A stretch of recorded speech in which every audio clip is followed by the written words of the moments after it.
최병훈 전문가님 안녕하세요. 대림산업 83,000원에 들어가서 60%입니다. 계속 물타기를 하다 보니 비중이 좀 많아졌어요. 장기, 단기 모두 다 가능한데 대처 방안 꼭 부탁드려요. 이렇게 또 하트까지 남겨주셨어요. 오늘 대림산업이 쭉 밀려서 보합권에 마무리가 됐는데요. 79,400원, 8만 원 하회하면서 마감이 됐습니다. 전문가님, 이 건설주 안에서 대림산업이요. 네. 최근 거의 2달 넘게 쭉 빠졌거든요. 그렇죠. 잘 들어가신 건가요?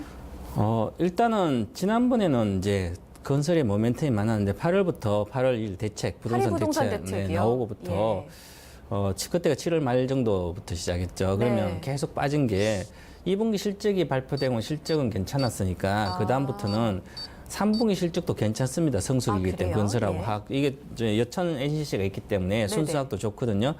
그런데 이제 가만히 생각을 해보시면 중요한 것은 건설 쪽에 해외 수주가 돼야 되는데 해외 수주가 물론 대림은 다른 업체도 많아요. 네. 현대건설도 마찬가지고.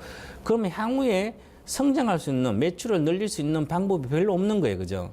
네. 그러니까 현대건설도 5만 원대에서 3만 원대로 받고 다 빠졌잖아요. 그죠? 이렇게. 해외 비중이 있는 업체들 그럼 위주로 많이 해외 빠진 비중이 거죠? 있는 대형 건설사들이 네, 그러면 이제 부동산도 억제이기 때문에 네. 그러면 부동산에 대한 국내 주택에 대한 모멘텀이 약화된 상태에서 해외 쪽도 지금 수주가 예상보다 안 나오고 있거든요. 올해 목표를 못 하고 있어요, 대다수가. 네. 그런 상태에서 그러면 향후에 성장을 못 하는 거죠. 매출 성장이 거의 오히려 몇 프로, 5%도 안 나오거든요. 쭉쭉 보면. 그러면 가야 될 이유가 별로 없어요. 그죠? 예. 그럼 그 모멘트, 그래서 건설주는 장기 투자가 아닌 거예요. 건설주는 장기 투자도 아닌 상태에서 네. 모멘텀이 사라지고 오히려 악재적인 모멘텀이 나와 있기 때문에 네. 그러면 빨리 파셔야 되는데 물 탈 게 아니고 그쵸. 그것을 팔아가지고 오히려 반도체로 가야 되는 거죠. 아니면 만약 처음에 30% 샀어요. 물렸어요. 그죠? 네. 그럼 단가를 낮추지 말고 네네. 그걸 발상의 전환인데요. 그 단가 낮출 거를 30% 샀으면 30% 더 살 거를 하이닉스를 샀다면 같이 IT로 이거는 방어를. 손해보고 이거 네. 10% 손해보고 이거 30% 이익 나니까 갖다 다 지금 팔아도 이익이잖아요. 그죠?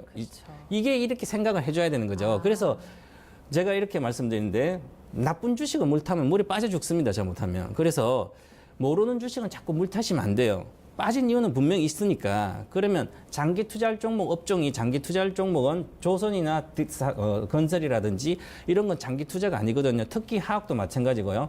화학은 지금 정린화학 좋잖아요. 그죠? 네. 이건 단기 투자입니다. 전부 다. 왜냐하면 업황이 금방 바뀌면 경기가 나빠지면 예. 쭉 추세적으로 빠지거든요. 네. 그런데 4차 산업혁명 관련주는 물려도 괜찮아요. 이것은 장기로 투자해도 되는 성장하기 업종이니까, 때문에. 그죠? 예, 고성장 예. 업종이니까. 그래서 그런 걸 꼭 생각하셔야 되고요. 그럼 대림산업도 마찬가지인데요. 네. 그럼 이제 단가가 낮아요. 83,000원이니까. 맞아요. 쭉 물 타셔가지고. 물을 하도 많이 타가지고 그러니까요. 60%는 타가지고 단가를 많이 낮춰놔서 다행입니다. 그래서 목표가를 드리겠습니다. 먼저 좀 만회는 가능할까요? 82,500원 예. 기술적으로 82,500원 목표가 드리고요. 네. 그래서 가장 중요한 게 네. 83,000원을 안착하기가 아주 힘들 거예요. 당분간은. 그런데 실적이 좋기 때문에 예. 이제는 10월 달에 반등 확률이 아주 높아요. 화학하고 이게 여천의 실적 좋아서 그러면 생각보다 우리가 과도하게 빠진 거죠. 이런 것들이. 저평가되어 있습니다. 기술 이렇게 자산 가치로 그렇지만 수익 가치로 절대적인 저평가 구간에 놓여 있습니다. 그죠? 네. 그러면 수급이 들어와야 되는데 네. 현재 보니까 이제는 더 이상 외국인도 안 팔고 기관도 안 팔고 오늘 외국인 샀습니다. 그죠? 그러면 결과적으로 현재 구간 저평가 이제부터는 사도 되는 구간입니다. 그래서 일반적으로 내가 지금 반도체라든 다른 거 좋은 게 많기 때문에 네네. 현금 여력에 있어서 굳이 싸니까 이거 사는 게 아니라 이분 같은 경우는 지금은 갖고 있어야 되고요. 기존 갖고 있고. 그러면 3단가 82,500 목표가를 했으니까 단기 예. 목표가입니다.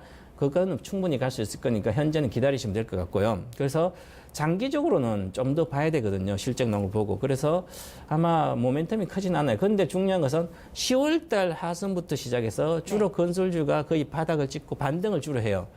그래서 주로 네. 상반기 오르거든요. 네, 그럼 네. 이제 다 빠졌다는 거죠. 그래서 네. 이번 달에는 건설주의 반등도 기대할 수 있다. 그 중에서 대림산업 화학도 순수화학도 있으니까 네. 저평가돼 있고 자산 가치 주고 뭐 배당도 많이 주고 네. 괜찮습니다. 현재는 홀딩 하시고 갖고 있으면 번전을 하시겠네요. 네, 네. 잘 견디셨습니다. 네. 아유, 기운 내셨으면 좋겠습니다. 단기 보유예요. 장기는 여러 가지 리스크가 많아서 좀 더 봐야 된다는 의견이고요. 단기적으로 올라올 수 있는 가격대 제시해드렸으니까요. 이 가격대에서 한 번 더 문의 주시거나 매도로 대응해 주시면 되겠습니다. 불꽃 비비아님 기운 내세요.